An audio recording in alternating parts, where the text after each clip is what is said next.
Good morning, welcome to Morning Outlook. This is Kim speaking on Friday the 12th of June. So starting off looking at the euro dollar here, and I was wondering whether I'll catch some upside at some point in the future. I've got missing moving averages on this chart. I'm just using a temporary charting package here. My e-signal's gone down on me. It's just sitting on its daily 8 where it sits, the euro, and I was looking at this. I mean, it's just hitting 8 o'clock as I'm recording this. So if it in a short while it starts picking up, whoops! Oh, hello. Have I got e-signal back into play? Probably not. Let's take that away there. Let's just change time frames here. Sorry, there we go. It's just changed to 4-hourly time frame. So what I'm looking at here, it's just bouncing on its 4-hourly, 4-hour 50 there. If it can gain some traction off this and break above that 4-hourly 21 area, which is just pointing off there, I would look at the potential for the upside here. Looking down then at the 60-minute time frame, if I can just flick across there. So much easier with what you're used to, isn't it?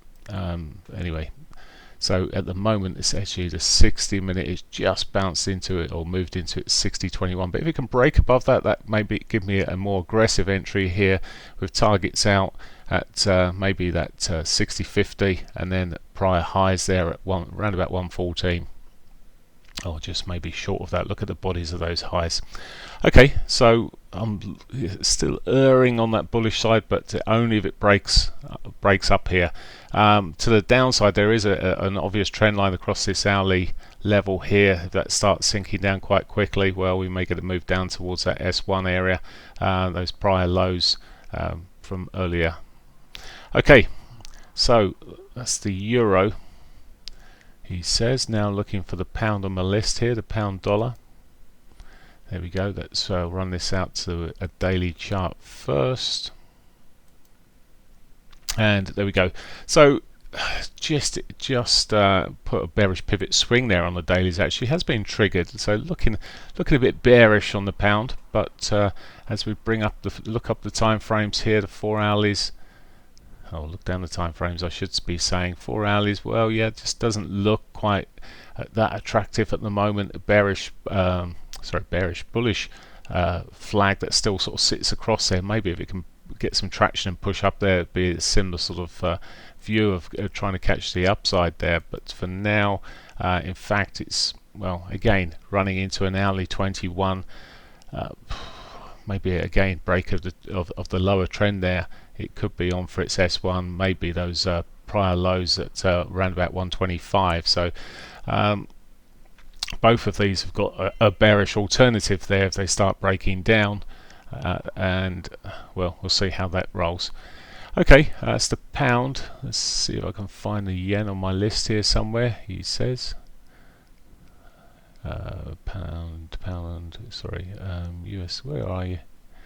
Can never find what you want when you want it.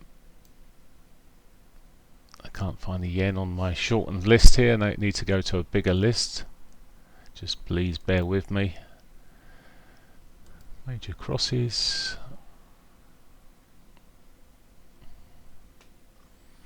Just scrolling down. New Zealand dollar, pound, there we are. New Zealand dollar, yen there.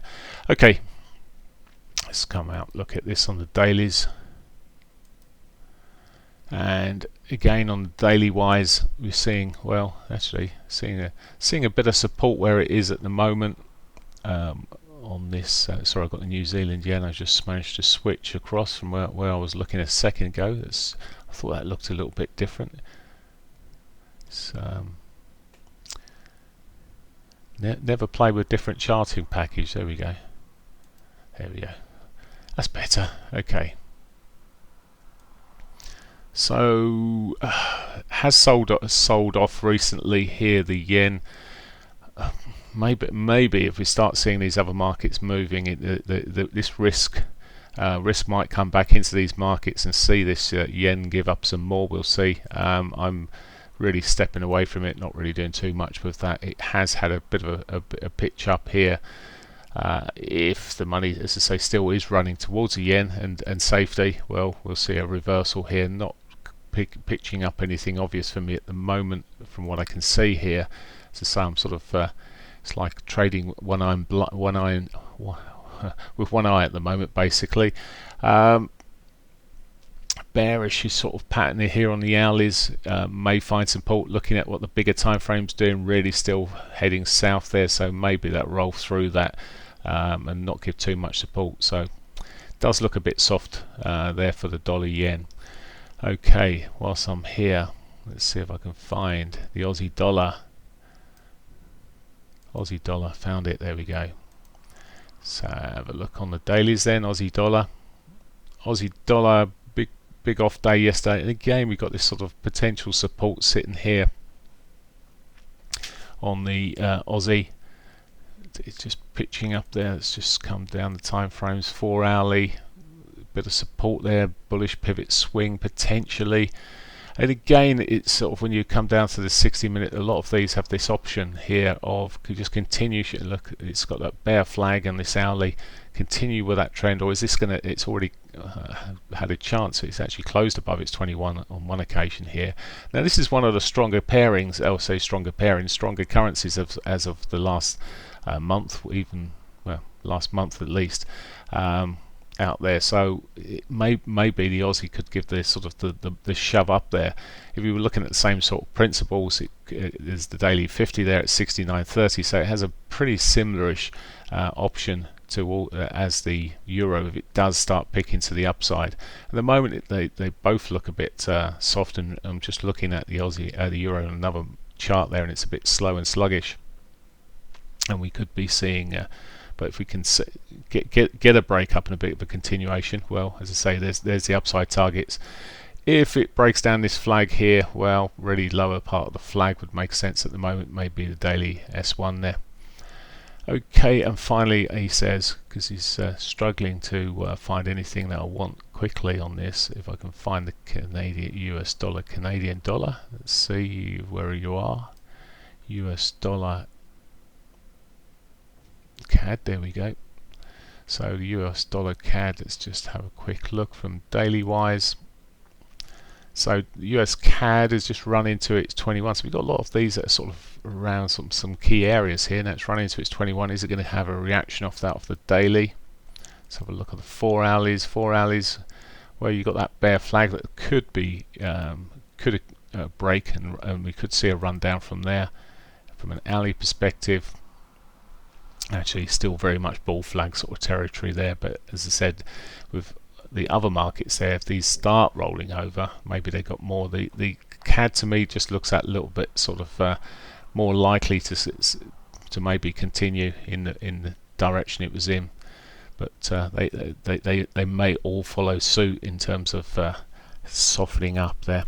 Right, okay. News-wise today, there's very little out. We've already had the UK monthly GDP data out, which came in at -20% versus -19% expected. It's unfortunate, just the way it's going to be for a while with those figures, and not getting necessarily a major reaction to that. Little else out today of any significance. It's all very low-key data. There's a consumer sentiment that's for some reason still showing up as really important there in the US at 3 p.m, but it's not been a market mover for some time. Okay, that's it for me. Sorry about the very dodgy charts in terms of trying to wade my way through them, but there we go. Have a great day. Bye for now.